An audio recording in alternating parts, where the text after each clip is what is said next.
Hi, Hunters. Thank you for joining us. I'm Joy. And I'm Laura. And this is The Witches of Letters, a supernatural rewatch podcast. Buckle up as we dive into Season 5, Episode 8, Changing Channels. Yay! I love this episode so much. Now, we have a special guest on. Her name is Navya. She is at Anywhere But Here Fangirl on Instagram, and we have loved her content on Instagram. So if you guys are tuning in, if this is your first episode with us, hi. If you have not heard of her before, if you somehow don't know, please go and check out her Instagram and immediately hit follow because you will not regret it. If you guys like Bestie Emmy, if you like fun weekly supernatural updates, fan experiences, breakdowns of live events and things that she's gone to, she has done all of these things, okay? She has once upon a time organized her own event as well in her own meetup. So do you want to say hi to the people? Hello. I'm so excited to be here. We're really, really excited to have you. I think this is going to be a phenomenal episode. I'm not going to lie. Like, you're my dream guest for this particular episode. So I am thrilled to have you with us. Likewise, so excited to be here. And yeah, this is a great episode. I know, it's one of my all-time favorites. Like, easily one of my all-time favorites. Laura, as this being the first time that you've ever seen Changing Channels, the iconic Changing Channels. Yeah, tell us your thoughts. What are your initial thoughts? I knew this was one. I knew the name of this one, but I didn't know what to expect, really. And I'd seen some of the clips before and certain things. Like, I've seen them on the tandem bike before, but I didn't know what it was, which episode it was from. And it was just funny. My favourite part is the CSI Miami bit. So funny. That part is so dramatic and so silly, and they're like really hamming it up and playing into it. The thing is like, Laura knows this, and we're probably going to say this a little bit later on, but like, procedural cop dramas are just personally not my jam. Give me a good episode of Sherlock. Yes, absolutely. Anything that is not Sherlock, and I'm like, no, I don't want it. I don't, no, thank you. It's just not my cup of tea. There's nothing wrong with them. They're amazing. There's a reason why people like them. I just happen to not like jam with it. Yeah, Laura loves it. Like, so I do kind of like get it. Like, I get it, but it just doesn't hit for me. But she was like, I could see, because we're sharing notes, because when we have a guest on, we tend to share notes a little bit so that it doesn't go on for like 5 years. Her and I can talk, and we always have on like really entertaining guests as well, who can usually like do a good job of talking also. So like, for it to not be 4 or 5 hours long, we share the notes, right? And I got to the part where it was like procedural cop drama stuff, and Laura was like, Joy hates this so much. I bet she loves this piss take. And I was like, yes, I in fact do love this piss take. It is one of my favorite things in life. Like, they genuinely take every single thing that you could kind of make a joke out of. Like, every single trope is made an absolute joke out of, and it was just, it was cathartic. It made me so happy. They have like 5 one-liners in a span of like 20 seconds. Like, it's the pun, amazing. It's so good. The only thing that I can think of to compare it to is Simon Pegg does a really good job of doing this in his films. Like, he loves to pick a genre and then kind of make fun of it lightheartedly while also kind of embodying it. Just do every single thing. Like, Hot Fuzz does an amazing job of just making a joke out of every single cop drama that we've ever seen in our lives. Yeah. And it's beautiful, okay? It's beautiful. And that is what this episode did for me. This was the Hot Fuzz of like police procedurals, and I was here for it. It was really good. And that's just one section. That's not even like going into Dr. Sexy and the whole like ER Grey's Anatomy of it all. I'm so excited. I'm so excited. It's all great. Also, for my preamble ramble, guys, I asked people online to tell us their thoughts on this episode. So I have a little bit of a podcast mailbag where people wrote in. Yay. So the first one is from my girl, SPN Swifty. And she said, the first watch through the shooting when they were in the medical show drama caught her so off guard she stayed stressed all episode waiting for somebody else to get like suddenly shot or something. Because like, when Dean gets shot, you're just like, oh my god. Yeah. What the hell? I mean, I know it's Supernatural. I know people die every 30 seconds on Supernatural, main characters especially included. Dean. Especially Dean. Especially Dean. But I was like, I was also like, wait, what the fuck? I remember watching it for the first time and being like, what do you mean? What's going to happen? Is he going to die again? So I hear her on that one. It's Crimson Sonata of Instagram wrote in, it proved that Supernatural could be ridiculous, clever, character driven, and just all at the same time. Like that, it encapsulated that as a show in one go. Yeah, and honestly, that's the best. Like if I had to write a 1-sentence synopsis about why it's a great episode, she's covered it all. Like, yeah. They're my favorite episodes as well, the ridiculous ones. Yeah. It's like Tall Tales. Like, yes. Monster movie. Oh my god, Monster movie. Monster movie is really good. It has my whole heart. The pizza guy is just so iconic. And Dracula with his cape. I can't. I love it so much. So, BBYdoll.Emily says, it was the funniest episode in my opinion, and my favorite line, son of a bitch, because he delivers it so many different times. And like when he first does like the sitcom version of it where he's like, son of a bitch. Son of a bitch. It just it's so funny because it's the absolute opposite of how he usually does it, and that's what sells that they're literally in a sitcom. Yeah. From the jump. Like I loved it so much. It's the one-liners. Like this is the episode of the one-liners. Yeah. Yes, it really is. So Babydoll.Emily also says, in my opinion, it's the funniest episode, and she loved all of the TV references. Like she got all of them. She was vibing. She loved it all. And like, same girl. Me too. Same. Me too. It's so smart. It's so well done. Like that's one of the first things I noticed about this episode. I was like, it's so like well done. Like I know the whole point of it is like you have to commit to your roles, right? Yeah. But like it's so like the way that everyone committed to their roles, like not just Sam and Dean, but like the entire production crew. Yes. It's just it makes it amazing. It's a work of art, honestly, and like I made a selective choice to not get too academic with this episode, but like I was like, my film degree, inner nerd, was like, I need to break down exactly every single thing that they did, why this is iconic, why this is groundbreaking, why this has influenced so many other pieces of cinema. And then I was like, if I do that, it's just the whole episode is my essay, and I can't do that. But definitely, even if you just quickly Google like all the different things that they did in this episode, it will come up with so many things that shifted, I think, what is possible on TV. And again, hashtag Emmy for SPN, guys. Like we really need to get this show a legacy Emmy. So J2SPN fan replied and said, it's incredibly clever, and it's like 6 genres of TV spoofed in one episode. I love that so much. It's again another really, really perfect description, because it is such a spoof. Everything is a spoof, and it is like 6 separate. You've got like game shows, you've got like your cop dramas, you've got your medical dramas, you've got just so much going on. It's so funny, it's so witty. I love it. And then she also goes on to say, changing channels was incredibly clever with the way that it spoofed the other shows, and that it was pure genius. The whole police, CSI Miami, Lieutenant Kane thing, the Japanese game show, the Grey's Anatomy with McDreamy, the sitcom comedy, the drama of Knight Rider, and the commercial for her Pepsi. I always forget about the commercial. I always forget the commercial. Is one of the best trolls ever. Because, like, for real, American TV commercials for medical stuff is like, side effects may include your death, bleeding from the eyeballs, and the end of your liver forever. But don't worry about that. It's fine. I was forgot about it. Gosh. It was absolutely brilliant. Thank you so much to everybody who replied to those stories and wrote in. That was so much fun for us. Definitely keep writing in. The other silly sidebar that I have for you, and this is basically the end of my preamble here, is I'm a nerd. Therefore, I took a photo of every single item that I could see inside the fridge when Dean opens the fridge. And I also took a photo of the sandwich, and I've written up a legit recipe, what I think is actually the legit recipe for the giant sandwich. Ooh. So for anyone who wants to recreate that for themselves, I have everything. I have the receipts for it. I have the screenshots of it. It will be linked in my show notes for your perusing pleasure. Okay, guys?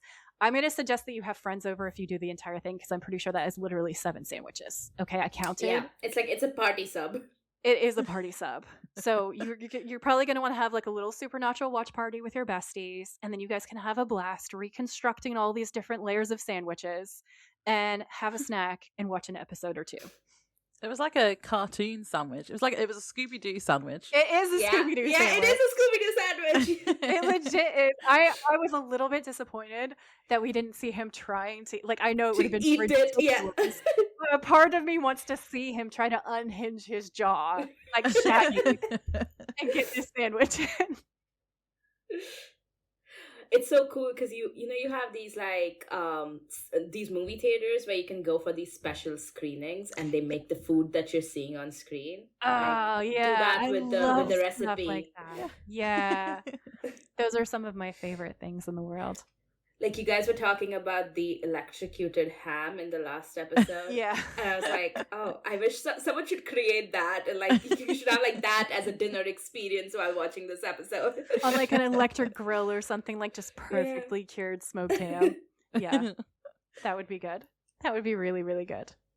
I love immersive things like that. Like, I love if I'm watching something like a movie and I can reproduce whatever the dinner is in the movie. I love having the same dinner while watching the movie. It just makes me feel so comforted and relaxed. It's a great idea. See, I knew you were going to be the perfect guest for this episode, and I was right. I'm a big like TV girl, like especially like all of these genres. Like, it's so nostalgic for me because it reminds me of like being a kid in like the 2010s and like watching all of this stuff on TV. And so I was like, oh, this is so perfect. This is so perfect. I always have this moment where all of our guests are beautiful, beautiful children. And it's like being a kid in the 2010s. And it's the same moment. Like, I've seen Jensen and Jared have this exact same moment on panels. So they're like, wait, what year were you born?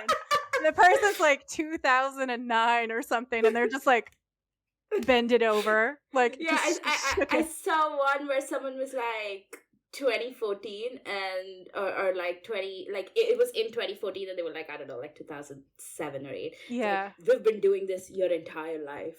Yeah. I definitely have seen that one. It is so funny. They're just like, whoa.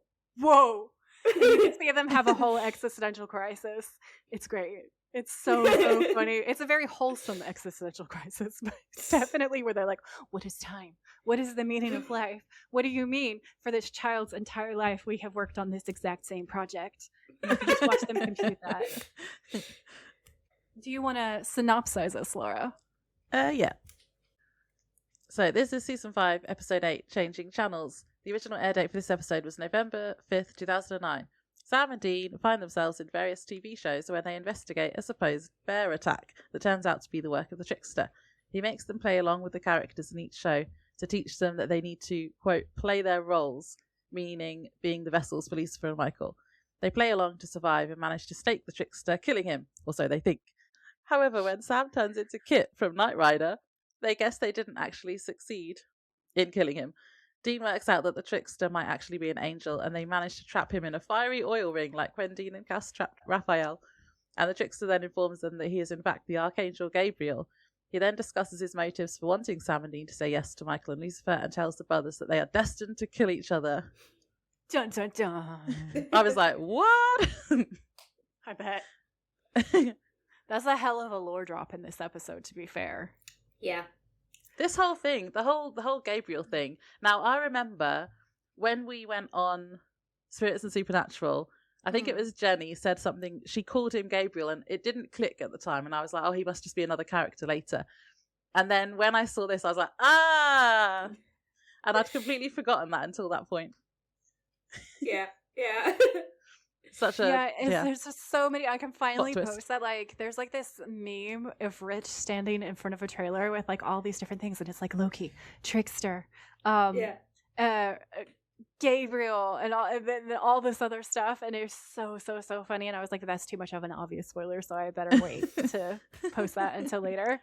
But it's one of my favorite things. Like, he's a great actor. He does a really good job selling all of this. Like, honestly, like his trickster, 10 out of 10, because you never, it's so full of mischief, and he has this, like, I almost want to say Raphaelite beauty to him. He has a kind of like old school mythological look to his face. So it's when he's playing an angel, it really sells because I think we already have that kind of like social context conditioning of like looking at all these pieces of art that his face resembles. And you're an angel, that tracks, you know? And then when he's a trickster, the glint in his eye, the exact little smirk. And then it's how he blends the angel vibe and the trickster vibe, like absolutely perfectly in this episode. In my opinion, it's a really, really great performance. It's subtly done, but it's so good. It's so strong. I love it so much. It makes me happy. Yeah, he's phenomenal in this episode, and I just realized, like, while watching this episode, that we've not actually seen him that many times, but like it's still like such a well-established character, and like having that like transition, like from going from like to trickster to going to being like an angel and archangel, like that's so like seamless. It doesn't feel like, well, but we don't know enough about this character for this to make sense, you know, things like that. But like the thing is, we haven't actually seen him that many times, so it's just great acting and great writing. It really is. Like he's one of those characters. Sorry, Laura. Is this only like the third time we've seen him? Yeah. And but it feels like he's been in so many more episodes. Yeah, and definitely. It does. Navya is completely right about this, and it was kind of like when we were discussing Ruby before, or Meg, like how these characters are not in very many episodes, but they do such a great job. Like the performances are so strong. In the back of your mind, your subconscious is kind of like, oh, they've always been here. Yeah, it just everything weaves in and melts together. And I have to say, like the people who cast these actors, like the casting department made a deal somewhere, because everyone is so perfectly cast. It is wild. Like I cannot imagine anyone but Misha playing Castiel. I think if anyone but Misha played Castiel, I think it could be corny, but he nails it. And also he nails the iterations of Cass, because Cass changes so much. It's fantastic. I feel like we got really lucky with the show that we like, and the fact that the actors are so good at blending everything together for us. So we're like, yeah, you've been here the whole time.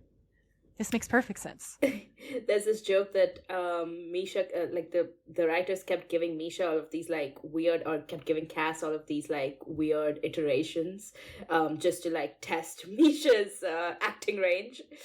Because like they just want to see Misha do something funny on screen or something interesting on screen.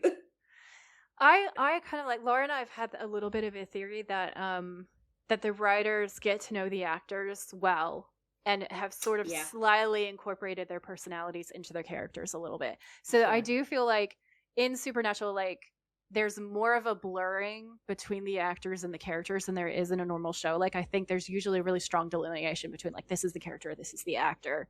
On Supernatural, like, yes, they are who they are, and they're not Sam and Dean or Cass, but their personalities have been so mixed in through time as the show went on for so long, and the writers are so kind of like fun and tongue-in-cheek, that there's a little bit more of a mixing happening. And it's just really magical and special. It's like it's a spectrum from like Misha to Cass. It's not like either or. Yes. Thank you. That's the perfect way of putting it. I've also seen Jensen talk about like Dean, quote, coming out of him.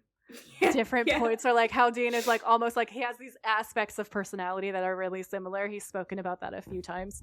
And I kind of love that. Like I love that. Yeah. It makes the show even more special, I think. Okay. So we open on the sitcom version of Supernatural. It is wildly entertaining. The wallpaper is a whole like that 70s show kind of vibe. Yeah. And we see Dean with this enormous sandwich, and I got sidetracked, like I said earlier, about the sandwich, guys. So I wrote, it's that the fridge is even full of references. If you look at the tin, instead of Spam, it says Smeat. That prop label was actually made for Waterworld. The beer is real and was the same beer that Sam pranked Dean to glue his hand to the beer bottle in Hell House in that episode, which is Tejas Dark Lager.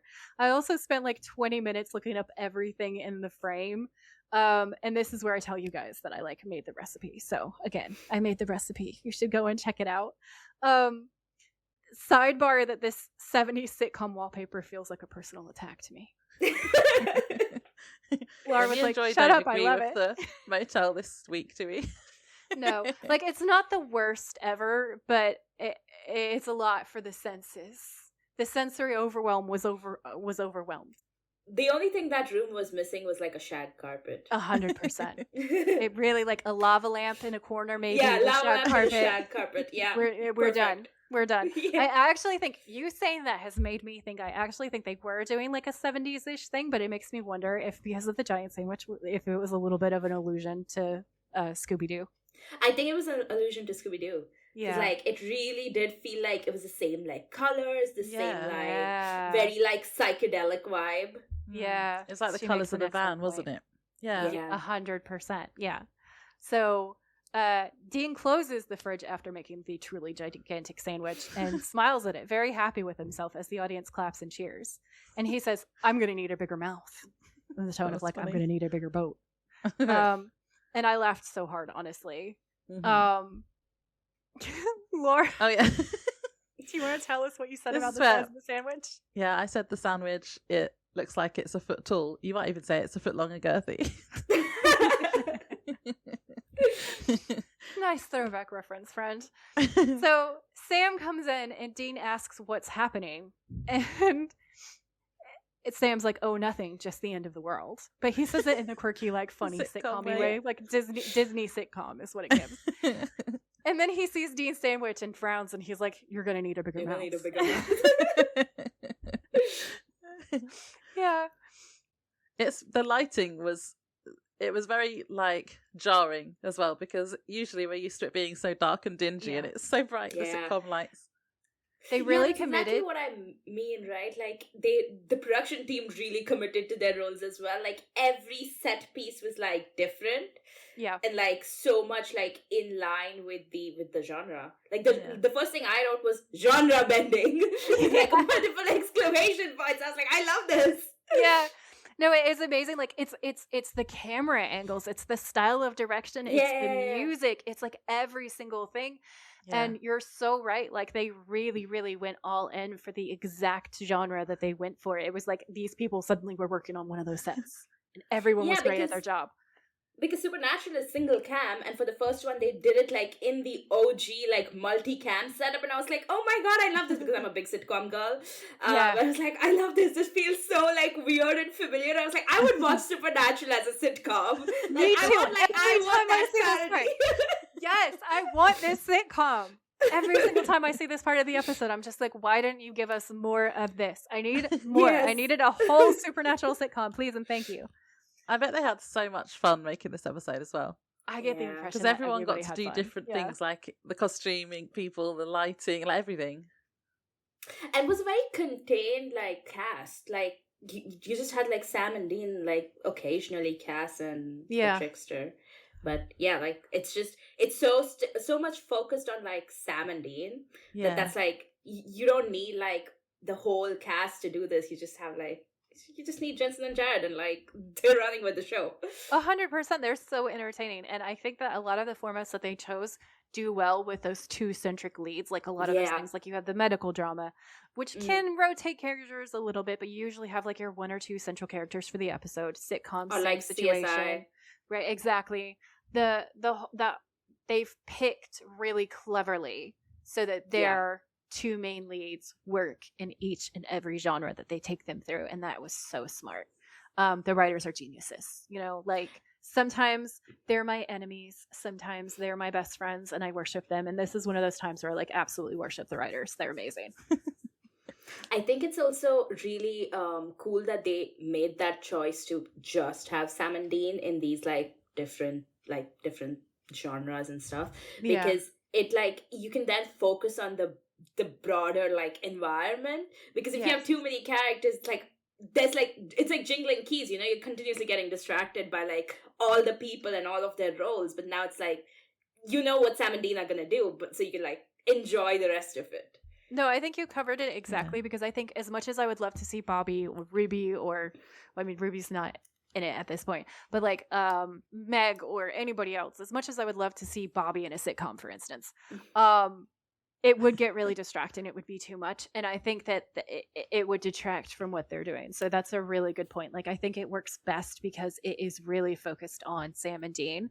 And then we get that more internal world exploration of what's happening in their internal worlds externally through these very silly lenses. And it makes it a lot more lighthearted and fun and easy to engage with. Then we also got a lot of main storyline in it as well, which I wasn't expecting as much main storyline in this episode. I thought it was just going to be a funny, goofy episode. It really moves the plot along, honestly. Like, it's great. Yeah, so Sam asks Dean if he's done his research yet, and Dean looks like he totally hasn't done any research at all, but says, yeah, he was doing research all night. Then a girl comes out of the bedroom in just her underwear and says, oh, Dean, we have some research to do. And Sam in the background is like, Dean, and it's like full sitcom. And Dean is like, son of a bitch. And I wrote, the sitcom delivery of son of a bitch like slew me. I was done. That was almost a spit take. I was out. Then we get the titles. So the titles are like the sitcom titles. It was so good. And I just wrote my favourite parts, which were the sheet ghost in the closet and the tandem. Yeah, I love them on the tiny mini mopeds, whatever they were. Like, that part was hilarious, especially because Jared is like, his knees are up to his ears. That was good. I found it interesting that because Supernatural doesn't have a theme song, and they made a theme song specifically for the sitcom. And I was like, oh my god, there's a theme song. The theme song was actually like really in line. Like, everything is so in line too. I don't have the lyrics in front of me, but I know if you Google it, it'll pop up with the whole lyrics, and it was just like very tongue in cheek. I thought, and it was very great. Full House. They used like the Full House font and stuff, and I was like, oh, so cool. It's cute. It was great. So we then see Wellington, Ohio 2 days earlier on the screen, and we're in a hospital. We see loads of people come out of an elevator, which is now empty, and then two doctors get into it. The doors close, and they start making out straight away. The color then fades a little. And we see that it's a TV show that Dean is watching in the same motel that he was in before, our same like sitcom setup. Dean is completely engrossed. Like, he's like almost inside this TV. He loves it. Sam asks him what he's watching. Dean says some hospital show, Dr. Sexy MD. It says it's based on a book. And Sam says, when did you hit menopause? I was like, this is totally going to be Grey's Anatomy, because Dr. Sexy has got to be. Yeah, 100%. And I was like, Grey's Anatomy is not based on a book. A book, yeah. But the title is the play on words referencing the famous 1858 human anatomy textbook, Grey's Anatomy, written by Henry Grey. I was like, so confirmed. It is based on a book, but also not. And I just thought that was such a funny way to be like, it's totally Grey's Anatomy. So, yeah, I love that. I thought that was a brilliant pun. Yeah. So, yeah, then Dean asks if Sam is ready, and they're both wearing suits. So then we cut to a police station, and the officer asks why the FBI is there. And they say, because someone had their head ripped off. I was like, what's going on? The officer said it was a bear attack. And they're like, are you sure? And he says, what else would it be? And Dean says, well, whatever it was, chased the guy through the woods, smashed through his front door, followed him up the stairs, and killed him in his bedroom. Is that common? A bear doing all of that? And his tone is just, you are an idiot, sir. Yeah, I was like, Dean's tone is Raging Mulder is furious at a stupid townie cop. The X-Files. Raging Mulder. Yeah, that's what it is. Because when Mulder really loses his shit at people, it's like that exact vibe. It's aliens. And we already know Dean kind of default level does not love cops. So it was just like, it's that, but tripled of him being like, are you actually this stupid? Like, I'm having trouble processing that you are in fact this dumb. And it was like just a long exhale kind of a vibe. And it was so funny. It was funny. The officer just doubled down. He's like, it depends on how pissed off it is, I guess. He was like, yeah, I see no problem here. This is all very realistic to me. Sam says that the file says his wife saw the whole thing. And the officer says, yeah. And Dean asks, and she saw a bear. Very pointedly, I'm going to add here. And the officer says she went through a hell of a trauma and she's confused. Oh dear. This poor woman. Yeah. So we got to Sam and Dean interviewing the wife, and she says it must have been a bear but she doesn't look convinced. You can tell it's just because like the police have probably been making her think she's crazy. She's like, yeah, it must have been a bear. But they try to put her at ease so she feels like she can tell them anything. And she says that it was a bear again. But then she admits that what she saw was impossible. And she says she thought she saw the Incredible Hulk. And Dean asks, Banner or Norton? And she says that the movies were terrible, and she means the TV Hulk, Lou Ferrigno. I actually liked the Ed Norton Hulk, just saying. Okay, yeah, that's an opinion. No, I'm kidding. That's a valid opinion. That's fine. I wrote, Dean is a DC nerd, and that's hot. And then I wrote, fun fact, Lou Ferrigno is widely recognized as one of the most prominent early high-profile actors with a severe hearing impairment, gaining international fame in the late 1970s. He was worried he would lose roles, so he didn't talk about it publicly at first, but then became a real voice on his experience with profound hearing loss and how he kicked back against the bullying he received by becoming athletic, which then got him his childhood dream of playing the Hulk. And I just thought that was so wholesome. Yeah. I was like, I'm definitely telling people about that. Because I remember reading that in a magazine when I was a kid, and I was just like, oh, you really can do things if you dream. He made me believe in myself. So I was like, I have to share this because it's wholesome. Yeah. So she looks embarrassed and thinks that they think she's crazy, but they reassure her. And then Dean asks if there's a reason that Lou Ferrigno would have a grudge against her husband. And she's like, no. The way Dean keeps saying Lou Ferrigno, it's just it's just like you can tell he's a fan. He's such a DC nerd, and it's so cute, and I love it so much. So we got to the motel, and Dean is reading about the quote unquote bear attack on his laptop, and Sam comes back, and Dean asks if he's found anything. Sam said he went to the house and there's a giant 8-foot wide hole where the front door used to be, almost like, and Dean says, a Hulk-sized hole. And Sam asked Dean what he found out. Dean says it turns out that Bill Randolph had quite a temper. He had 2 counts of spousal battery, bar brawls, and court-ordered anger management sessions. And he says, you might say you wouldn't like him when he's angry. That was hilarious. Yeah. So Sam says, so a hothead getting killed by TV's greatest hothead kind of sounds like Just Desserts, doesn't it? Mm-hmm. And I wrote, ding, ding, ding, trickster for 500. And then I was like, a wife beater getting his head ripped off is a delightful piece of poetic justice to me personally. I love that. Thought that was great.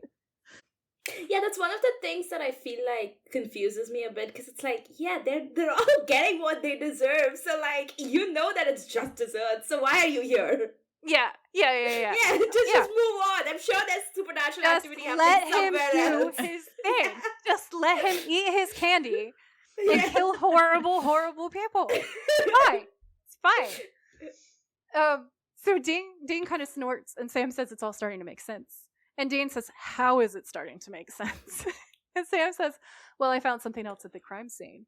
And he pulls out candy wrappers from his pocket, and he's like, candy wrappers. And then he drops them dramatically and says, lots of them. And Dean says, Just Desserts, sweet tooth, screwing with people before you kill him. We're dealing with a trickster, aren't we? And Sam's like, sure looks like it. And Dean says, good, I've wanted to gank that mother since Mystery Spot. And Sam asks Dean if he's sure he wants to kill him, and Dean points out that the trickster killed him like 1,000 times. And I was like, exactly. Yeah. You do bring that up all the time, poor Dean. I literally do bring it up every episode that I possibly can. So here I am, my shining moment. Sam says that they should just talk to him, that he's really powerful, and maybe they could use him to help end the apocalypse. And Dean's like, a lie with the trickster, a bloody violent monster, and you want to be Facebook friends with him? And Sam says it's worth a shot, and if it doesn't work, then they can kill him. And Dean asks how they're going to find him, and Sam says he'll show us he never takes just one victim. And I wrote, Stanford Sam is smart. Strategy for the win. The thing that I don't understand here is like, the entire, like, this episode entirely hinges on the fact that the trickster has created this big world that they're like living in, and they have to like play their parts out in. But he can't make the candy wrappers disappear. I feel like he has to litter. Yeah, I feel like he does it on purpose to mess with them, to be like, it's me, leaving his little cues. Because like he's baiting them. He 100% is a baiting. I'm not going to say villain, because I don't think he's really a villain. But like, you know what I mean? Like the antagonist, like they said that they loosely based him on Q from Star Trek. And I totally see that. And like, I feel like this is a very like Q-esque thing to do, to just be like leaving clues around, waiting for them to be smart enough to solve it. Also, he likes mocking them and telling them how dumb they are. Yeah. And so he's like, literally, I told you it was me. I left my calling card. He's like a Sherlock villain. He's got to be like Moriarty. He's got to leave the calling card and make it super obvious. Yeah. So yeah, I love it. So then we cut to them preparing their footlong and girthy steaks again, because this is where that quote started, wasn't it? On was it Tall Tales? Yeah, Tall Tales. Where you saw the steaks and you're like, they're footlong and girthy. Trickster. Yeah, I almost did a spit take directly into my very expensive microphone. I just want to say. And this is where me and Joy differ, because I had also, side note, on the table there was a card that says Daisy Motel, and I love it. Daisies are everywhere. It's very 70s. The wallpaper is very garish, but we know I love a theme, and Daisy Motel is genius. Yeah. I'm happy for you and your themes. I just don't want to stay in them personally. I haven't liked any motels for ages. I've just been like, no, you only like pay attention to it. The wild ones, like there was the bowling alley one in like season 1, the disco one, and now the giant 70s cowboy one wallpaper. Oh yeah, oh god, that was horrible. That was like an offense to my people. I genuinely think, because Jensen and Jared are both from Texas, I genuinely think they did that on purpose to hurt them. Like that was there to mess with them. That was like the props and the set deck people being like, So yeah, I finally like a motel again. Hooray. Huzzah. So they're listening to this police scanner, and the scanner says, dispatch, I got a possible 187 here on the old paper mill on Route 6. And dispatch says, roger that. What are you looking at there, son? And the scanner says, honestly, Walt, I wouldn't even know how to describe what I'm seeing. Just send everybody. And dispatch is like, all right, stay calm, stay by your car, help's on the way. And Sam turns off the scanner, and Dean's like, that sounds weird. And Sam's like, weird enough to be our guy. So they go to the warehouse, and they point out how suspicious it is. And when they go inside, they're instantly transported into a hospital, and they're wearing doctor coats, and we soon realize that they are on Dr. Sexy, MD.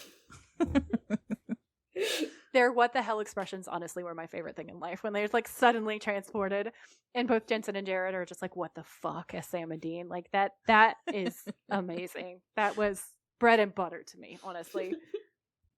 So they open the door, they just walk through, and now people are making out in there. Dr. Piccolo walks over and slaps Sam. She says he's brilliant and a coward. A brilliant coward. He asks what she's talking about and gets slapped again. And then she storms off. And Dean immediately realizes that they're on Dr. Sexy, because obviously it's his favorite show. Yeah. I loved all the little Grey's Anatomy references, because I loved Grey's Anatomy. I'm not actually up to date. I haven't continued watching it, but I don't think it's possible to be up to date. You have to like have a lot of time to be up to date. Yeah. I think I did pretty well. I think I got up to like season 16 or 17 or something. Yeah, same. But so Dr. Piccolo, the actress who played her, was also in Dead Man's Blood, the episode Dead Man's Blood. So they brought her back.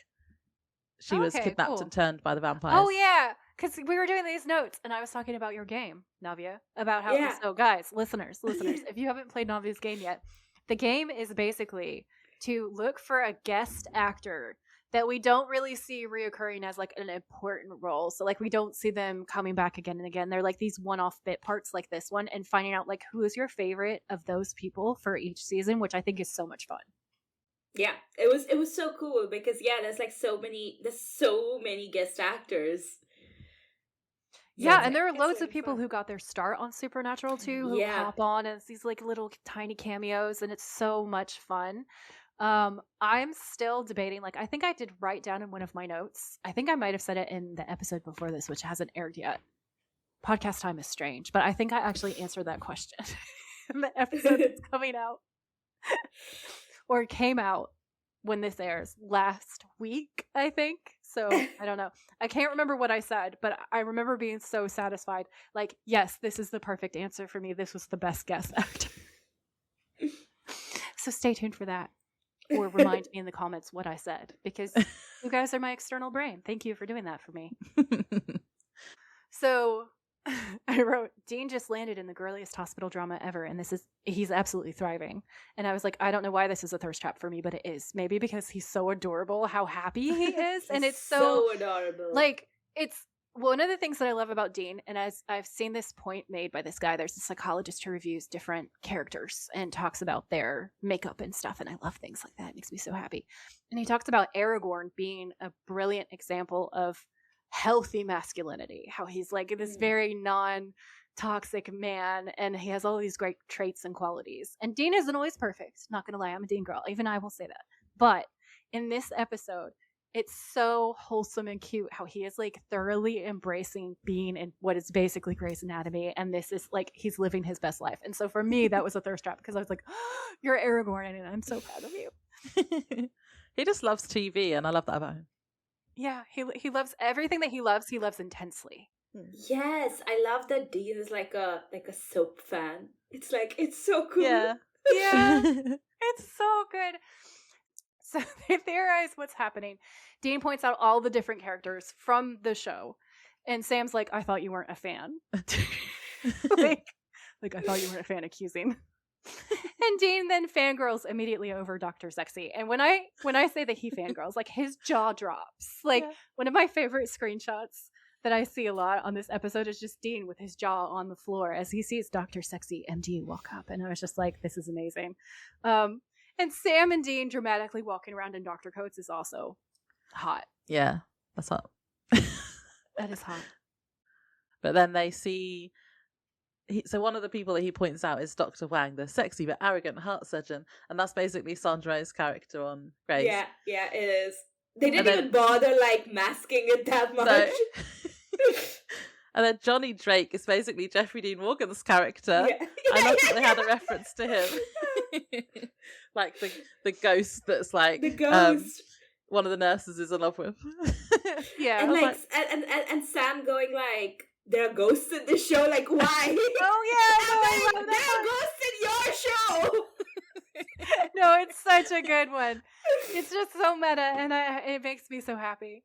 So we see Dean do the double take of Dr. Sexy. We see him fangirl so hard. Dr. Sexy is walking down the hallway, and then there's a little bit of an exchange where Dean starts to become suspicious, and then he looks at his shoes and slams him against the wall and says that he's not Dr. Sexy. What he says is, "You're not Dr. Sexy," and Dr. Palmer / Dr. Sexy says, "You're crazy."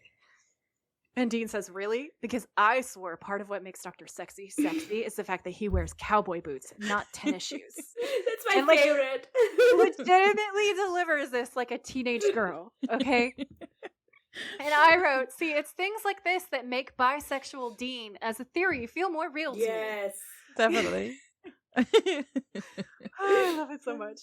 So Dr. Sexy calls for security, but then time stops and everyone freezes around them. Dr. Sexy then turns into the trickster. And the trickster says, let me guess. You two mutton heads broke the world and you want me to sweep up your mess. And Sam's like, please, just 5 minutes, hear us out. And the trickster says, sure, tell you what, survive the next 24 hours and we'll talk.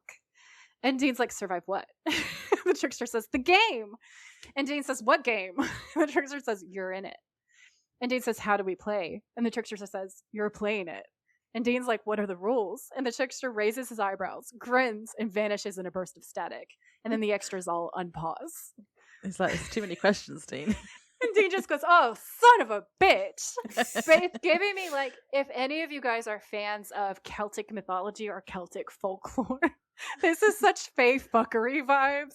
Like, he's like, there are no rules, but there are also rules, and I'm definitely not going to tell you what any of the rules are. And if you get it wrong, you'll probably die. Like, that's very much the energy of this, and it's honestly hilarious. He does this eyebrow waggle, which I was like, oh my god, the eyebrow waggle! Eyebrow waggle is a whole mood. That's the whole thing. Whole mood. That is a complete thirst. Why are you so charming? He is so charming. It is so wild. Charming. See, I didn't find him that charming or like hot before, but I found him hot in this episode. Yes. Yeah. I think 100%. like you I was the same because I was like, oh yeah, it's just a trickster, but then I saw the eyebrow waggle and I was like, Damn! This is when he hits that, like, this is going to appeal to a very specific subset of nerds. Are going to know exactly what I mean when I say this, but it's like in like anime where you have the good but bad guy. He smiles, and it's a particular sideways smile smirk, and that's what he did. He did that like smugness that instantly makes you hot, and he just did it so well. Like, my hat is off to Rich. This is phenomenal. Like, just it was so good. Yeah. Phenomenal. Loved it. And also, he does that thing where he's like, hello, trickster. Yeah. And somehow that also worked. It wasn't annoying. It just, like, it worked. That was amazing. So I love how Sam is just annoyed about it all as well. Yes, Sam is like, oh, and then not again. He's having flashbacks to Mystery Spot. Like, clearly he's just thinking about all the things, all the lives he lived. Oh my gosh. So, wait, I have a question before you guys like move on to the next one. Yeah. He says, I don't know if you guys looked this up, but like, the trickster says like, isn't that the $64 question or something? And I was wondering if you guys like knew what it was, like, because it's a reference. You go. So it's basically a reference to a show from the 40s, like a game show from the 40s, which was like a radio game show, and the max price was $64.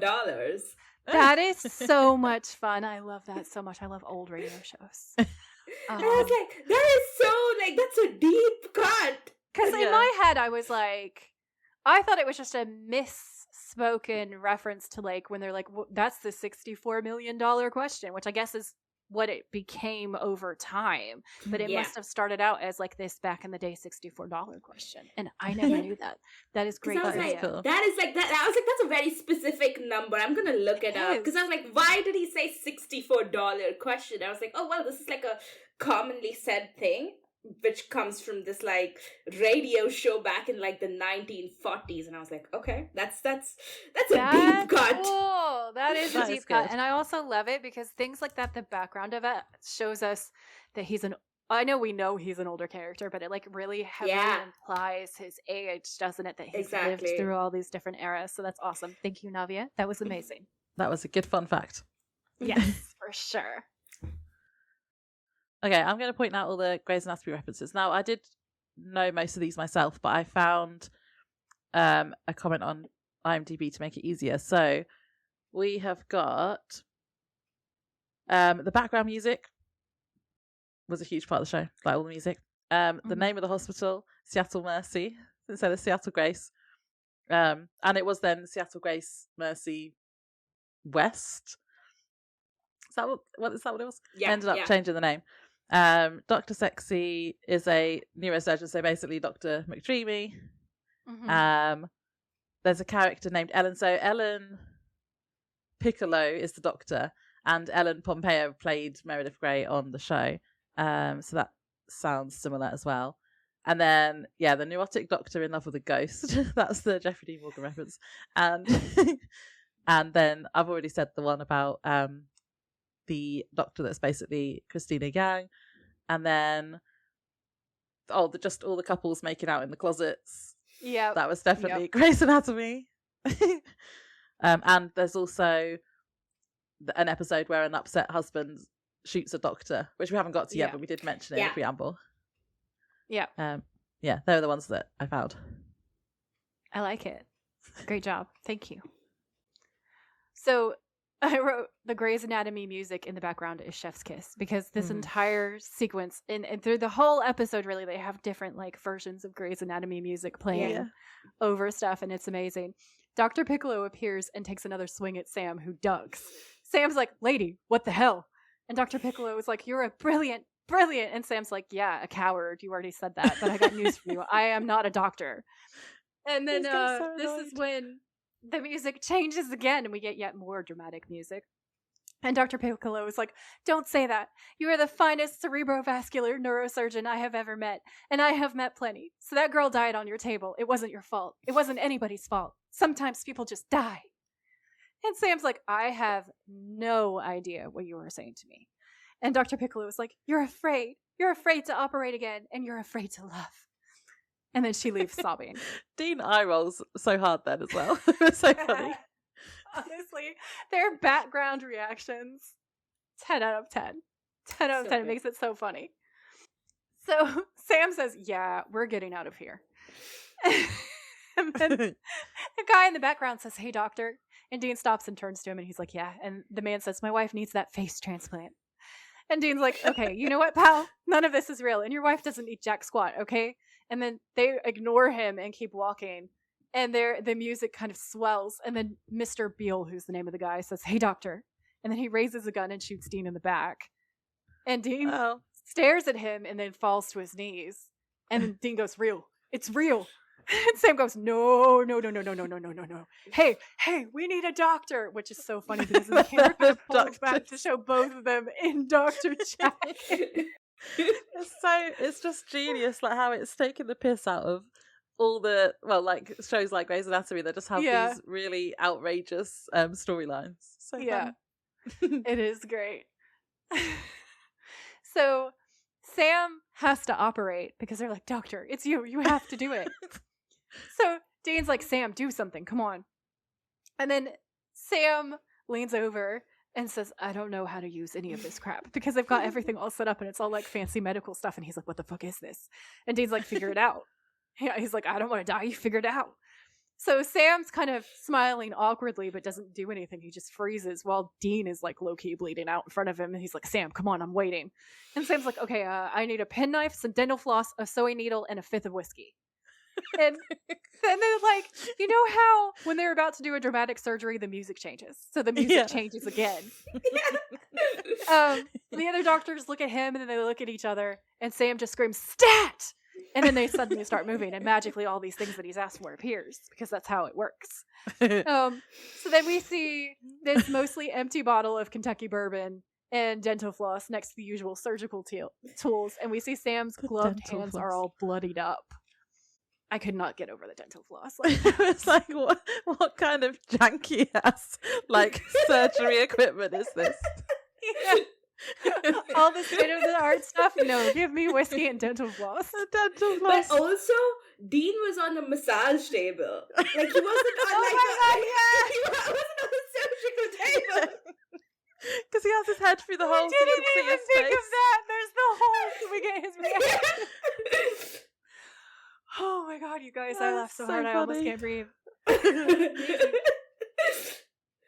So we then see a close-up of Sam snipping the extra dental floss, right? From the stitches that he's done. And Dean's like, are we okay? How's it looking? And Sam says, yep, you'll be fine. And he looks up and catches sight of Dr. Piccolo, who's standing by the surgery door thing where you can see her through this pane of glass, and she's mouthing, I love you. And then she's like doing something to the glass. It's too much, honestly. And then we see the shoes leaving, because we come back to Dean's point of view. The shoes leave Dean's field of vision. The lighting and everything shifts. The music fades. And then we start having flashes of light and time with an audience clapping and shouting, and the floor turns into these two doors which slide apart. And then we switch to a Japanese game show called Nutcracker. Oh dear. And Laura, I think, has a fun fact for us. Oh yeah. I just wrote, oh dear, this is just stupid, although apparently it was real. So this is from IMDb. It says, since the 1980s, some Japanese reality game shows have been repeatedly so brutal as to leave contestants hospitalized. Some folks say it is all scripted, though. The Nutcracker game was real. Contestants had to recite a text quickly and accurately or get nutted. Yeah. That's wild. It is pretty wild. The things we do for entertainment TV. Oh dear. So the host says, Sam Winchester. And he is then speaking in Japanese, which I think we get some subtitles for on the screen for parts of it. So we as the audience understand what he's saying, but obviously Sam and Dean do not speak Japanese and do not know what he is saying at this time. And I remember thinking they needed Bobby. Bobby could have translated. Oh yeah. Because Bobby speaks Japanese, doesn't he? Yeah. So he says, what was the name of the demon you chose over your own brother? And then the host says, countdown. And Sam's like, what? And then the screen, we see the clock ticking down the seconds very dramatically. Like, we can tell something's going to happen, but we don't know what. And Sam's like, oh, what am I supposed to say? And Dean says, you think I know? And Sam goes back to the host and says, I don't understand Japanese. And he's really polite, too. Like, he's in this crazy situation, but he's like, sir, I'm sorry, I don't speak Japanese. So the host continues to speak in Japanese, repeating the question, what was the name of the demon you chose over your own brother? And Sam says, is he screwing with me? I can't speak Japanese. And the screen hits 0 and the buzzer goes off. And then he says something in Japanese, which we don't get translated, I think. And then he's like, the answer is Ruby. And the host says, I'm sorry, Sam Winchester. And he's like, sorry, sir, for what? And then he mimes like, like he's holding his laughter back, right? Hand over mouth. And Sam turns to Dean like, Dean? Like, save me, big brother. You can see his face be like, help! So the pole on his platform comes up so that the ball whacks Sam really hard in the crotch. Dean is absolutely horrified. The crowd goes wild. And the host screams, Nutcracker! Oh, dear. And it's so funny. It is very funny. And then it, like, goes from this really dramatic bit, and then the host goes over to another part, and he starts doing like an ad read for some shrimp crisps or something. And then the lights on the doors start flashing again, and Cass appears. And he says he's been looking for them as they've been missing for days. And Sam tells him to get them out of there. But as he goes to touch them to do like the angel transportation thing, he disappears again. And it's like he's static, like on TV. And the game show host comes over and he's like, no, Mr. Trickster doesn't like pretty boy angels. Pretty boy angels. I like Cass is a pretty angel. Pretty boy angels. Yeah. And then, so then Dean now has to answer a question on the game show, and the host speaks in Japanese again, and he says, would your mother and father still be alive if your brother was never born?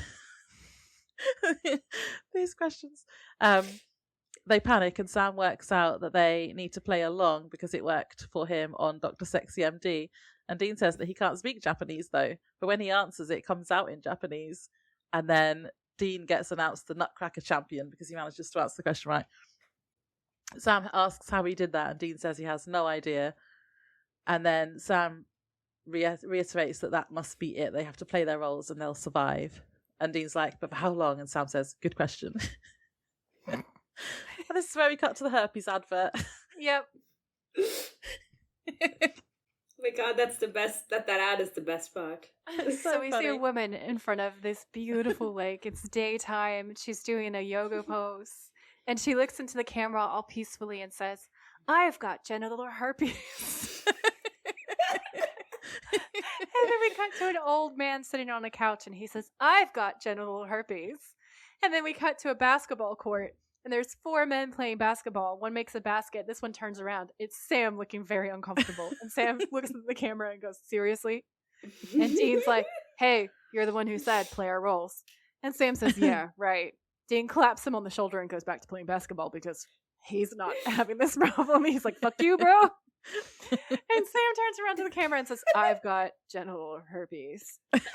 We cut back to the yoga lady who's sitting in a different pose now and says, I try to be responsible. And the old man says, did I try? And I'm like, did you? Because you're not giving me that you tried, sir. And then we cut back to Sam in the basketball court, and he says, but now I take twice daily herpexia to reduce my chances of passing it on. And then back to the woman at the lake. She says, ask your doctor about using herpexia. And then the old man and the other woman are slow dancing together. And the woman is going back to doing more yoga poses, you know, because she's obviously free from pain. So she's doing her yoga. Everything's fine. And Dean's voiceover says, patients should always consult with a physician before using herpexia. Possible side effects include headache, diarrhea, permanent erectile dysfunction, thoughts of suicide, and nausea. I was deceased. It was so I funny. love that they had thoughts of suicide and nausea. Yeah. And permanent erectile dysfunction. Oh my god. So funny. Oh my god. So we cut back to Sam, and Sam says, I am doing all that I can to slightly lessen the spread of of genital herpes, and that's a good thing. And then he goes back to the game, and we get the Herpexia logo. And I just wrote, Sam hates his life. Sorry, no, that's you. You wrote, Sam hates his life. Yeah, I wrote, Sam hates his life. Yeah, we were all thinking it. Sam was not okay. He was not live laugh loving, guys. Maybe he did actually take Herpexia and he was having thoughts of suicide. Oh my god. It's so funny. It's the whole piss take again. They just do it so well. It's almost like all these kind of over the top adverts. It's like why do all like sanitary towel adverts have women doing sports? To show that it really works, right? Like it's that kind. It gave me so that. Such unrealistic. Yeah, it's so absolutely over the top. Oh, if she was on the sofa, okay, and there was a hot water bottle and like lots of junk food snacks and some girly ass TV show or Xena Warrior Princess or something, Supernatural even, right? Then I would be like, yes, that seems legitimate to me. But you're right. They're always like running track or something. It's like things that you would never do. Like I know no person who has a period that would be like, yes, I'm going to go and run track today. Yeah. No. It's crazy. Funny. It's also like it's really interesting because sanitary napkins have not been tested up until like fairly recently, like a couple of years ago, with like actual. Yeah. Y'all know what? I don't want to say it. Yes, we're gonna say actual real tests. Okay. Yeah. Even in the adverts, they used to use like blue liquid. Yeah, blue liquid, and it was actually tested with blue liquid. Which is like, it's surprising, but also not surprising at all. Like when you know all the things in medical science where it's just like absolutely only tested on men, like dosages for medication, the test crash dummy thing. Like there's just so much. I'm full of rage again. Okay. So medical misogyny is real, people. It's very real. So we cut back to where the episode started with the supernatural sitcom. Dean has just said, son of a bitch again, in his funny sitcom-y way. Sam goes over to the girl in her underwear and gently steers her out of the motel, saying that they have work to do.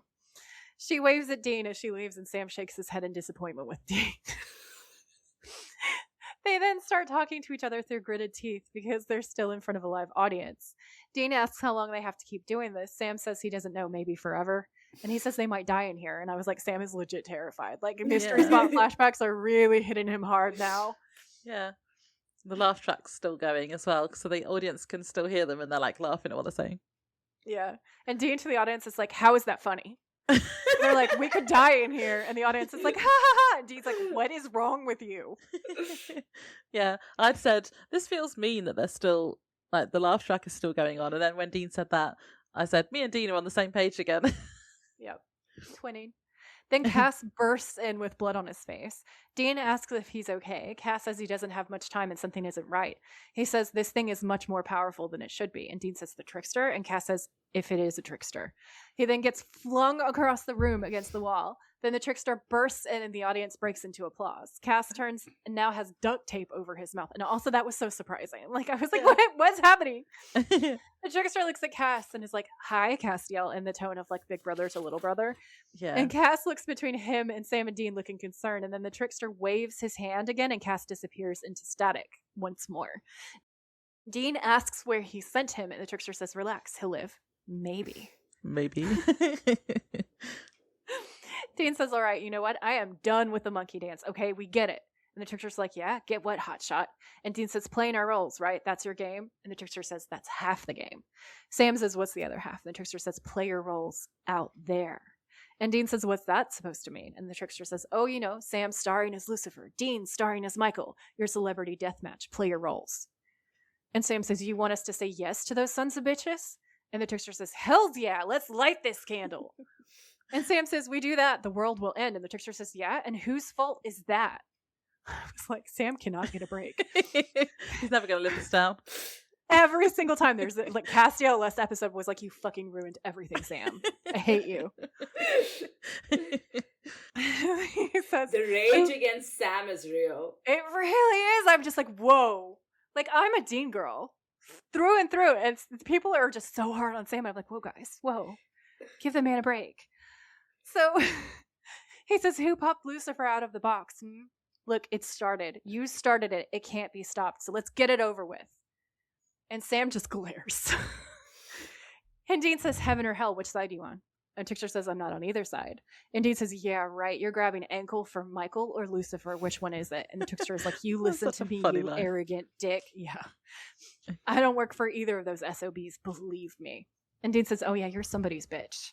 And the Trickster's smile vanishes. He grabs Dean by the collar and slams him into the wall.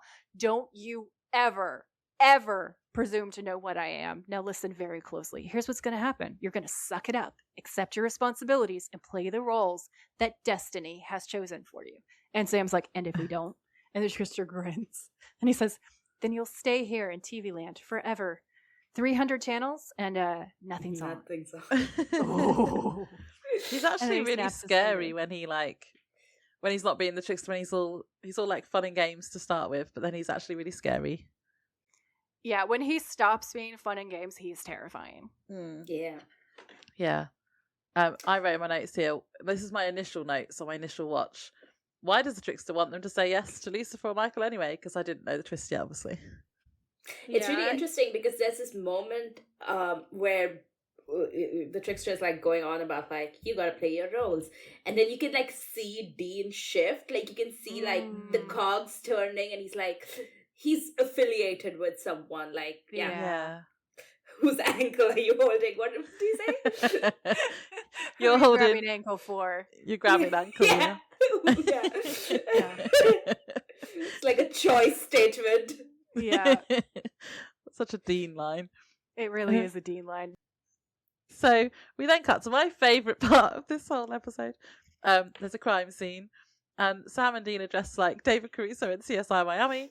They're wearing suits with matching blue shirts and sunglasses, and a police officer comes over to ask them what they think, and Dean is so annoyed. Also, all of the crime scene markers and in this first shot say the number 1 and only the number 1, and I could not stop laughing about how stupid that was. That was great. Dean gets so annoyed with this police officer, so he says, what do I think? I think go screw yourself, that's what I think. And Sam says, could you give us a sec, please? Thanks. And the officer nods and turns away. And Sam says, you got to calm down. And he says, calm down, I'm wearing sunglasses at night. And he yanks them off. He says, you know who does that? No talent douchebags. No. Oh, I love that. Sam's like, yes. He's nodding in sincere agreement. And then this is his rant where this is basically joy. He says, I hate this game. I hate that we're in a procedural cop show, and you want to know why? Because I hate procedural cop shows. There's like 300 of them on television, and they're all freaking the same. It's, plane crashed here. Oh, shut up. Preach. Honestly, preach. That's so fun to me because like the first like few seasons of Supernatural is a procedural show for all intents and purposes. Yeah. Maybe that's why I love season 1 so much. Yeah, it is. You have the villain of the week format is a procedural format. Yeah, I love that. That's fair. It's similar to like the X-Files, isn't it? And the X-Files is kind of like that. And like the X-Files is probably my only other exception where I'm like, I love this. Yeah. I hated the cop episode with she's amazing, the actress who played Reagan in The Exorcist. That was Usual Suspects. The Usual Suspects, that was it, and that was like a full cop drama, and I was just like, Laura, I hate this episode. But this part is amazing because like Dean is me, and I am Dean in this rant. Mm-hmm. It's like every single thing that I would say, and it just makes me so happy, and I was like, Dean gets me. This is the first like Dean hating sunglasses reference. It is, yeah. And it's so unbelievably funny. I love it so much. I love it. So as Dean goes off on his rant, Sam notices something. There's a police officer sucking on a lollipop, and they think he might be the trickster. Sam says to follow his lead, and they both walk under the crime scene tape as they put their sunglasses on and CSI-type music starts playing. There's just like every single episode they did that. Yeah, and it's not just, it's the way that they speak to each other as well. They fully go into character. Sam says, check out Sweet Tooth over there, and it gestures to the guy. And Dean says, think that's him. And then they play this like flash of like the Who's Won't Get Fooled Again or something very similar. It's like a riff from that, that part was really good, I thought. And Sam says, just follow my lead. And he goes over to the body and Dean follows. They both put their sunglasses on as the crime scene tape is raised to let them under. Officer says, you okay? And Dean says, yeah, what do we got? And he kneels next to the body and says, well, aside from the ligature marks around his neck, he has what appears to be a roll of quarters jammed down his throat. Dean takes off his sunglasses, gets out a flashlight, and takes a closer look. Sam also takes off his sunglasses. Sam says, well, I say, jackpot. And he does it so overtly dramatically. I did a spit take. It was amazing. And the officer looks up, snorting in amusement. Sam puts his sunglasses back on. The officer's like, also, there's a stab wound on the lower abdomen. He indicates the bloodstain with his lollipop. Dean grabs a stick and pokes at the hole. Getting blood on the stick, then puts his sunglasses back on. He says, well, I say, no guts, no glory. The officer laughs again. Sam puts his sunglasses back on. Get that guy a Tums. That was Dean my says, favorite. gutter ball. The officer keeps laughing. He's like, good one, guys. Then suddenly, Dean comes around behind him with a stick. The officer turns towards Dean, who stabs him with it. The internal view of the stake piercing the beating heart comes through as well, like very CSI, very like, oh, this is the moment of death. The officer collapses, struggling to breathe. None of the extras notice or care, except for one other officer who starts laughing and morphs into the trickster. Their impressions here were so good. I loved the Horatio Caine references. It was just so good. And yeah, CSI Miami was my favourite one of the CSIs because it was so over the top. So over the top. It was so good. But the guy dying was actually really realistic and gruesome, I thought.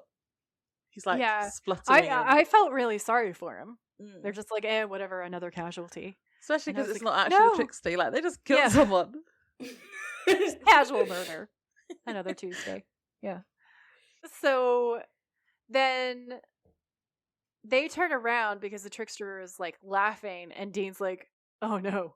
And we see that they've got the wrong guy. And he literally says, you got the wrong guy, idiots. And Dean says, did we? And then suddenly Sam stabs him from behind. They're both then transported back to the warehouse that they entered in when all of this started. And the trickster is still on the floor with a girthy stake in him, according to Laura. And I wrote, it's like half a tree. It is. And Sam and Dean are suddenly back in their normal clothes. So we then cut back to the motel and Dean's brushing his teeth. He tells Sam he's worried about what that son of a bitch, aka the trickster, did to Cass. He looks around the motel room, but Sam has disappeared. And Laura wrote, uh-oh! Dean goes outside and calls Sam's mobile phone. It goes to voicemail. He leaves a message asking where he went. He gets the Impala and we hear Sam say, Dean? Dean looks around confused and asks where he is. When Sam answers, we see a red light on the dashboard that flashes in time with Sam's words. Sam says, I don't know. And then, oh crap. I don't think we killed the trickster. And then we get the Knight Rider theme and it was so good. I love this bit as well. So good. I love this bit. Yeah. I wrote, firstly, I love Knight Rider. Secondly, the seamless Sam to Kit dropping the lure was perfect. Nothing will ever top this. Yeah, it was so good. So cool. And also, we pointed out before that sometimes people say that Jensen looks like David Hasselhoff, and now he's like playing him. Yeah, it's a great kind of like tongue-in-cheek reference, isn't it? So it was good. So as they drive, Dean and Sam discuss the trickster and how he's probably not actually a trickster. They point out how he looked at Cass like he knew him and got really annoyed about Lucifer and Michael. Dean says he thinks that he knows what they're dealing with. You could literally see the light bulb go on over his head. They park at a rest area and Dean is getting something from the back of the car and Sam tells him it's uncomfortable. And then when Dean slams the trunk, Sam says, ow. Ow. Which is funny. Sam asks if this is going to work and Dean says, no, but I have no other ideas. And then he shouts at the sky. All right, you son of a bitch. Uncle, we'll do it. And Sam says, should I honk? That's my favorite line. I love that. Should I honk? You killed me. Should have been in my favorite quotes. I don't think it is, but oh god, it's so funny. So the trickster appears from nowhere and says, wow, Sam, get a load of the rims on you. And Sam says, eat me. And the trickster says, okay, boys, ready to go quietly. And Dean says, whoa, whoa, whoa, not so fast. Nobody's going anywhere until Sam has opposable thumbs. And he says, what's the difference? Satan's going to ride his ass one way or another. And Dean looks at him. The trickster rolls his eyes and snaps his fingers. The kit lights on the car go out and Sam gets out of the car. He says, happy? Dean says, tell me one thing. Why didn't the stake kill you? The trickster says, I am the trickster. And Dean says, or maybe you're not. Sam holds up a flaming cigarette lighter and tosses it down. A ring of fire springs up around the trickster. My brain goes, I fell in a burning ring of fire. Every single time I see that scene. Yeah. This was really hot as well when Sam did that. Just saying. Yeah, it was awesome. It was awesome. Dean says, maybe you've always been an angel. And the trickster looks incredulous and then laughs and says, what? Somebody slip a Mickey in your power shake, kid? And Dean says, I'll tell you what, you just jump out of the holy fire and we'll call it our mistake. And I wrote the sass, 10 out of 10. Yeah. The trickster laughs, then stops laughing because he's been caught. So Dean basically says that from the way that he talked about the apocalypse, he's pretty sure that he's an angel and that nobody gets that angry unless they're talking about their own family, which is kind of funny, but also kind of true. And Sam asks which angel he is. He's like, which one are you, grumpy, sneezy, or douchey? And he replies, Gabriel. This is where I was like, I see in my initial notes. Yeah, you were like, aha. Yeah. So Sam says that nobody gets to jump on Cass like you did, which I thought was fun. Because Cass starts out super powerful, and then as we go through, his powers kind of shift. But this was an interesting moment to be like, yeah, Cass is hella powerful, and nobody can get the jump on him, but you did, so you have to be something, and we think you're an angel, kind of a thing. And Dean's like, mostly it was the way you talked about Armageddon. And then this is when he talks about it being a family thing. And so the trickster's like, Gabriel, okay, they call me Gabriel. And Sam's like, Gabriel the archangel? And Gabriel says, guilty. And Dean says, okay, Gabriel, how does an archangel become a trickster? And he says, my own private witness protection. I skipped out of heaven, had a face transplant, carved out my own little corner of the world, till you two screwed it all up. And Dean's like, what did Daddy say when you ran off and joined the pagans? And Gabriel says, Daddy doesn't say anything about anything. And Sam's like, what happened? Why'd you ditch? And Dean says, do you blame him? I mean, his brothers are heavyweight douche nozzles. And Gabriel says, shut your cake hole. You don't know anything about my family. I love my father and my brothers. Love them. But watching them turn on each other, tear at each other's throats, I couldn't bear it, okay? So I left. And now it's happening all over again. And you're like, oh, because it makes him such a sympathetic character. And up until this point, he's not really. But he portrays this heartbreak really authentically. And you're like, ooh, you feel it, you know? Sam asks him to help them stop it then. And he says it can't be stopped. And Dean says, you want to see the world end? And Gabriel says, I want it to be over. I have to sit back and watch my own brothers kill each other thanks to you two. Heaven, hell, I don't care who wins. I just want it to be over. And Sam says it doesn't have to be like that. There has to be some way to pull the plug. And Gabriel just laughs and says, you do not know my family. What you guys call the apocalypse, I used to call Sunday dinner. That's why there's no stopping this, because this isn't about a war. It's about two brothers that loved each other and betrayed each other. You'd think you two would be able to relate. And I was like, oh, that's a burn. Sam asks what he's talking about, and Gabriel says, you sorry sons of bitches. Why do you think you two are the vessels? Think about it. Michael, the big brother, loyal to an absent father, and Lucifer, the little brother, rebellious of daddy's plan. You were born to this, boys. It's your destiny. It always was you. As it is in heaven, so it must be on earth. One brother has to kill the other. And Dean says, what the hell are you saying? And Gabriel says, why do you think I've always taken such an interest in you? Because from the moment Dad flipped the lights on around here, we always knew it was going to be with you. Always. And Sam and Dean look at each other like, what the fuck? And then Dean's like, no, that's not going to happen. And he says, I'm sorry, but it is. And then he sighs and he's like, guys, I wish this were a TV show. Easy answers, endings wrapped up in a bow. But this is real, and it's going to end bloody for all of us. This is just how it's got to be. This whole bit was just such a massive plot twist, because he's basically saying that they're going to end up having to kill each other. Also, he's an archangel, and it's just really good. And also, I feel like this makes him a much more interesting character than I initially thought he was, because I like the trickster. I think he was fun, but he wasn't my favourite character. But now I'm like, ooh, there's more to him, and it's really interesting. Do you remember what your first reaction was, Navya? To this, it was just so interesting, like the mapping of like Lucifer and Sam to like, the Dean and Michael, like the mappings were like really interesting because yeah, just like you have the whole like the Christian biblical side of stuff, which is like, God made people in their image kind of a thing. And I was like, oh, this is kind of like congruent with that in a really interesting way. But I also just thought like suddenly the plot has progressed quite a bit. Like in what started out as basically as a throwaway episode, just turned like into this like very important like emotional core for the season. Yeah. And like sets up a lot of stuff, including like obviously introducing Gabriel for the first time, but like just more in terms of the arc of like season 5. It's like, and the first 5 seasons like sets up a lot of interesting things. And yeah, I remember watching this the first time and thinking like, oh, the mapping is really interesting. It is. Yeah, that's a great point. It's like, it's also a lot of like whiplash to go from like side-splitting laughter to like a scene like this.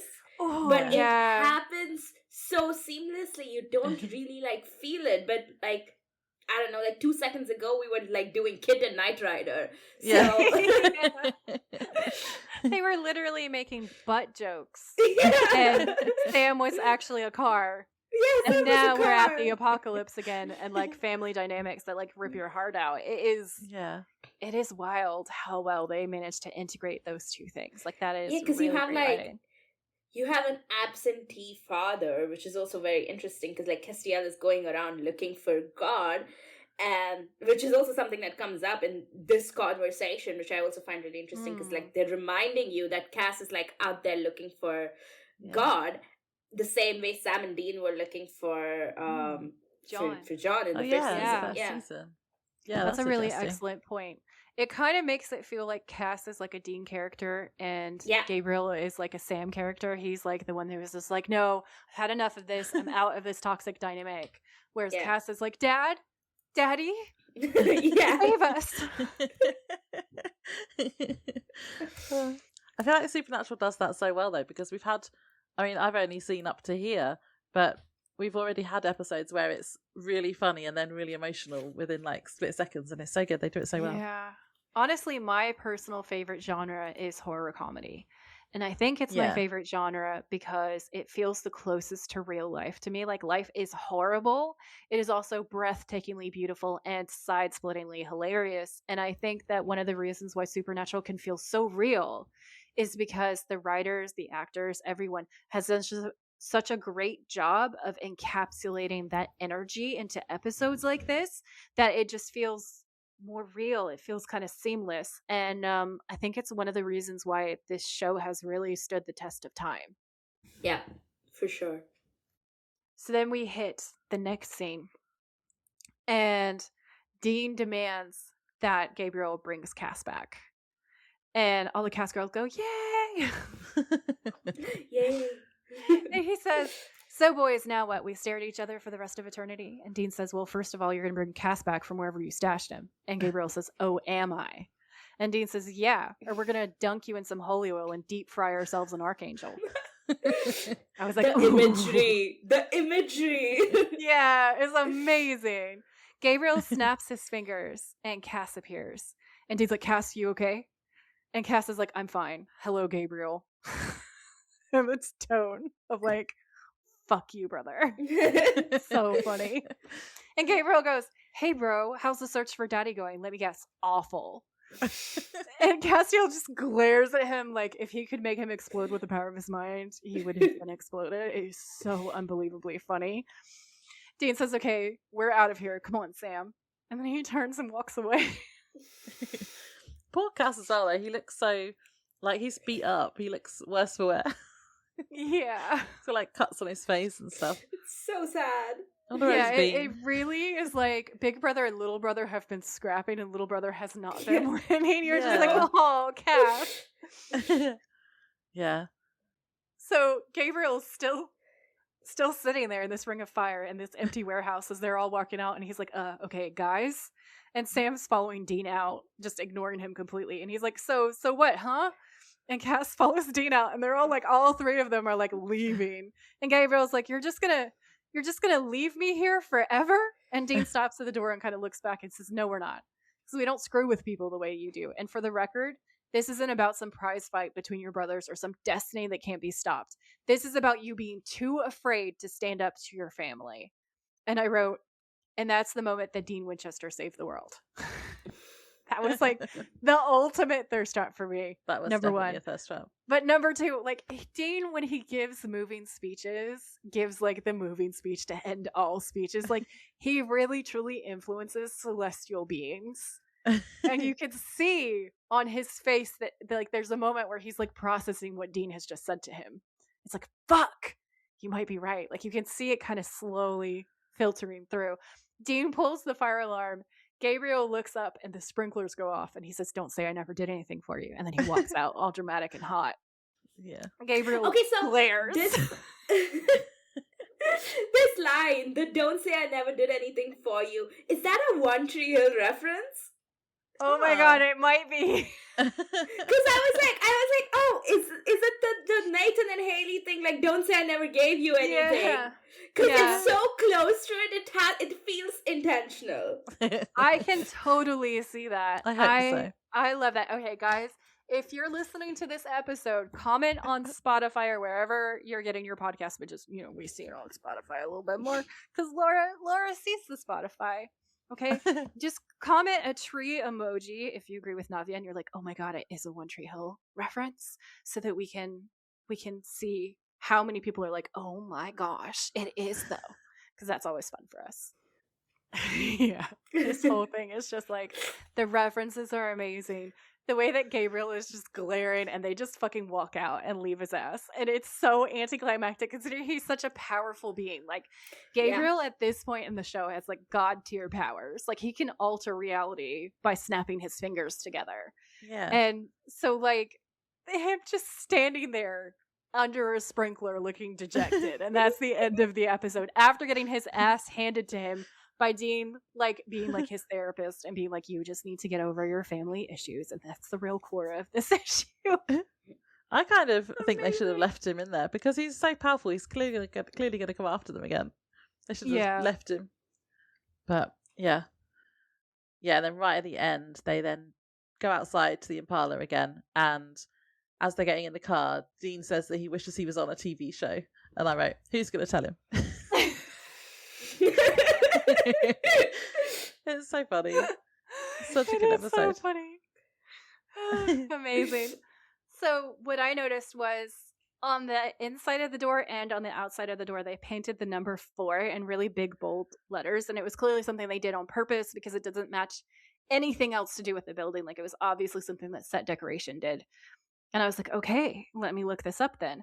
So the number 4 in the Bible symbolizes earthly completeness, material creation, and God's sovereignty over the physical world. It frequently represents universality and structural stability, appearing in references to the 4 corners of the earth, the 4 seasons, 4 winds, and 4 rivers of Eden. Key examples of the number 4 in Scripture include creation, which is on the 4th day God completed the material, blah, blah, blah, blah. Witness Gospels, the 4 Gospels, so Matthew, Mark, Luke, and John, provide a complete 4-fold perspective of Jesus Christ's life and ministry. Divine structure, we have references to the 4 living creatures around the throne, which is in Revelations 4:6, the 4 corners of the earth, again mentioned in Revelation 7:1, and the 4 horns of the altar. So in humanity, the division of mankind in the Bible into 4 groups. There are lands, tongues, families, and nations, and the Christian idea that the archangel Gabriel will one day blow his horn to announce Judgment Day. Ooh. And I was like, ooh, the lore. The lore is so on point. Okay. I didn't notice those 4, so that was good. Not to, like, give a spoiler, but the horn does come back. That's an excellent point. That is an excellent little preview, little piece of excitement. And And I think it's just really cool the way that they are always leaving these little Easter eggs, these little things. And it's like if you're curious and you look into it, you're always almost pretty much, I was going to say almost always, to be fair. And I'm like, no, I'm biased. I'm going to allow my bias to shine here. I think you're always going to find something really interesting down the end of that rabbit hole. I can't wait to have watched all of it so I can then binge it and go back and watch it again and pick up on everything. Yeah. In like 5 years time. Yeah, 100%. Because there's so many, like, even just from this season, going back to season 1 stuff that is like so intricately planned and detailed. It's just like Eric Kripke's writing is on another level. I aspire to write things the way that he writes. Like, it's amazing. I definitely, when we get to the end of this season, I definitely need to go and watch season 1 to 5 again, all in one go, I think. Yeah, you do, yeah. And it's really interesting because they consistently had the threat of cancellation. So it's not like they could plan everything in one go. But it's still interesting that they've managed to like tie everything back. That is a very good point. And it just makes it even cooler. It is so artful the way that they've put this show together, especially the first 5 seasons. Because if you think about like the last episode that you guys did with the Antichrist child, like, yeah, they get rid of him and he never comes back. Never! Which is also like, yeah, like, there's clearly like a choice that's made here because it's like, yeah, you thought that this would be an interesting idea for like a one-off episode. But like having like an Antichrist child not come back in an apocalypse storyline is just all kinds of weird. It is very wild. That's why I was convinced. I was like, he must come back. Yeah, Laura was like, what do you mean? What do you mean this is his only episode? And I was like, no, I don't think we ever see him again, actually. I'm thinking about it now, and I'm like, I'm pretty sure we don't see him. We don't. Oh, that was it. He was like, I think he was my favorite one-off actor. Oh, yeah. Yeah. He was a good one-off actor. Because we never see him again, but that kid was great. He was fantastic. Yeah, so heartfelt. He was. It's a fun game. Also, Joy, when you said like what the number 4 represents, and he said the 4 seasons, like my brain went to like, oh, the hotel. So like they have like a Christian reference, and then I was like, oh no, you're talking about the actual seasons. Yeah, that is so I was funny. like, oh, that's funny. Like, oh yeah, the 4 seasons. It would have been even better. The actual seasons. No, if they'd put them in a 4 seasons hotel, that would have been even funnier. And also because like Paris Hilton was in an episode as well before. So Hilton in the 4 seasons, I would have died. That's hilarious. That's hilarious. Do you guys want to play end of episode games? Yay. Yes. Okay. Villain, hot or not? Yeah, yeah. kind So of. who's the villain? Are we Trickster. considering the trickster as the villain? He kind of has to be. Yeah. Yeah. He's hot in this episode. He's hot. in this Yes, episode. absolutely. We give it, a hot villain for sure. Episode scare rating. I gave this episode a 5 or 6, only because he's so powerful. It's really scary. Like initially, like the first part of it, I was really scared. Like I remember my feelings about watching it, and I thought it was funny, but I was also like white knuckling my way through the episode, like, oh my god. Especially like SP and Swifty after Dean gets randomly shot, and the first one I was like, oh fuck, is this gonna be like a mystery spot situation? How many times are they gonna kill Dean? What's gonna happen? I gave it a 4 because I was like, it's not really scary. It's more like emotionally driven, like it's emotionally intense. Yeah, but 100%. I didn't really feel like, I mean, it's all like, it's TV genres. It's like, it's fun. Like, I just had a blast. It's very fun and very silly. I am just overly anxious because of what they did in Mystery Spot. Mystery Spot gave everyone PTSD. Yeah. I gave it a 4 as well for basically the same reason, because I thought the trickster was menacing, but it was just like a funny episode. So yeah, we didn't really get any straight horror, and we also didn't really get that much gore. Like the only gore we really get is that body and when they stab that dude. Well, yeah, that's like the dying. only blood in the episode. Yeah. What were your favorite quotes? My favorite quotes for Gabriel going, "Hey bro, how's the search for daddy going? Let me guess, awful." And Castiel just glaring. I really love that one. Mine was obviously the sunglasses one. That was amazing. I love that one so much. Sunglasses at night, no talent douchebags. That was so funny. My honorable mentions were, whoa, whoa, whoa, not so fast. Nobody's going anywhere until Sam has opposable thumbs. Then the sunglasses one. And then Dean's rant about, I hate this game. I hate that we're in a procedural cop show. And you want to know why? Because I hate procedural cop shows. There's like 300 of them on television and they're all the freaking same. It's, ooh, a plane crashed here. Oh, shut up. Mine were, I guess, the one that Sam says, this show has ghosts. Why? I love that part. And then, should I honk? Should I honk? Yeah, that's good. Should I honk?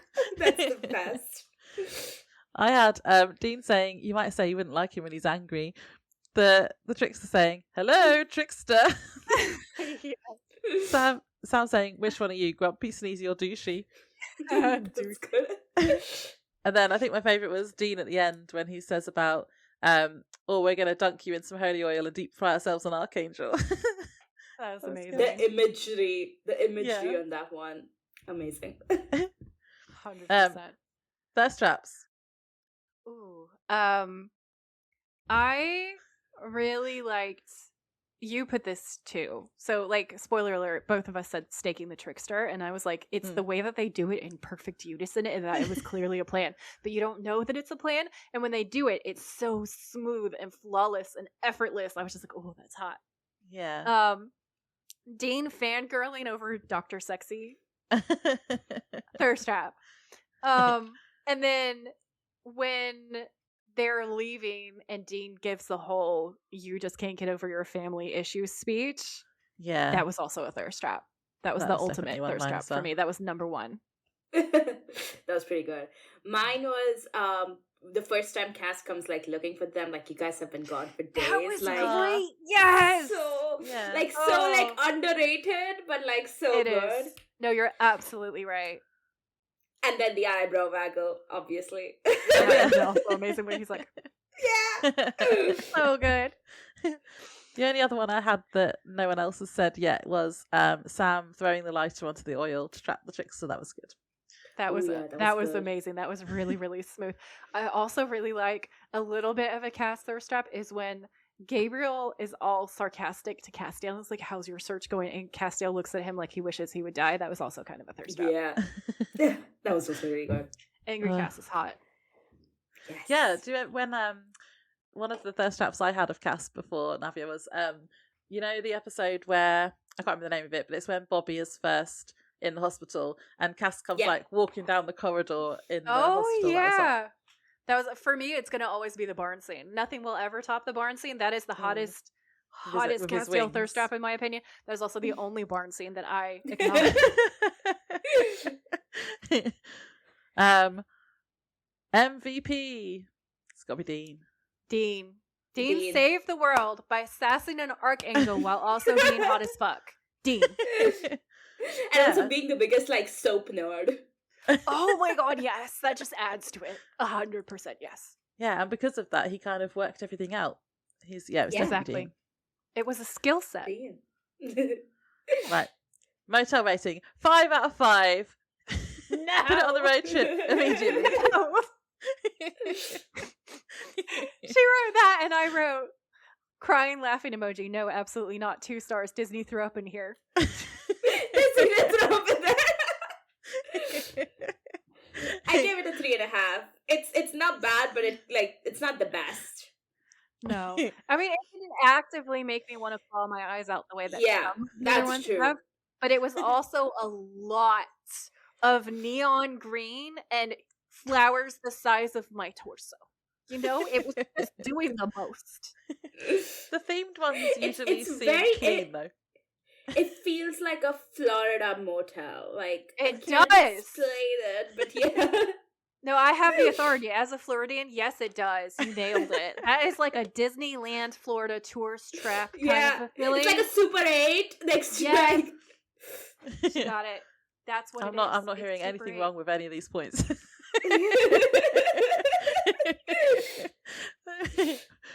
If we I'm add it to going. the road trip, I'm wearing sunglasses the entire time. All right, Horatio Kane.